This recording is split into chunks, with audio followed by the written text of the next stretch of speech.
usually people start out with some kind of problem, and this problem that they have was caused by some kind of force that was applied to their system. Okay. Now, usually the first thing that people try is to solve the problem through force as well.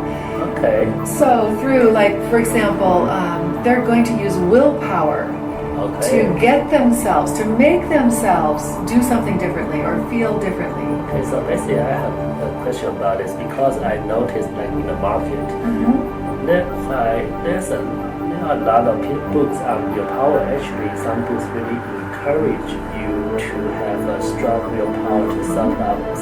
So what kind of like drawbacks may be caused by this kind of strong willpower?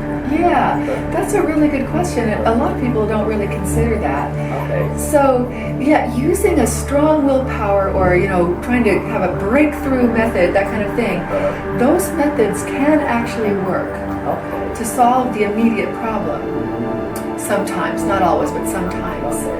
The problem is that they always have side effects. And at the very least, that kind of willpower creates more tension, more stress in the system.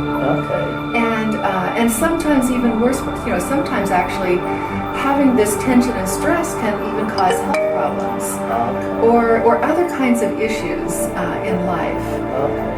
If I'm accomplishing something through willpower, there's a sense that I'm focusing my attention. I'm making my attention focus in a small area. So that also tends to mean that there are other things I'm not paying attention to. And sometimes those other things can be really important, and by ignoring that, I can cause myself more problems later. And I might not even recognize the cause and effect, but that kind of strong willpower, strong inner force, always has side effects, and they might or might not be recognized. Okay, I see. So if this is the case,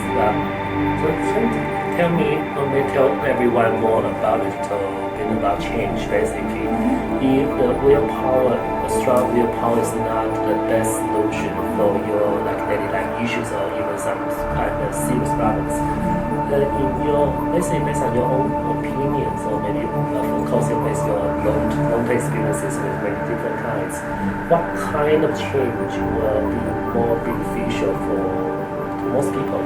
Okay. Yeah, and there are really two stages that can be, we think, beneficial. So the next stage that people often find, if they notice the side effects of the strong willpower are too much, then they might look for something that has just very minimal force, where we're still doing something, we're still kind of making something happen, but it's more in harmony with the system as a whole.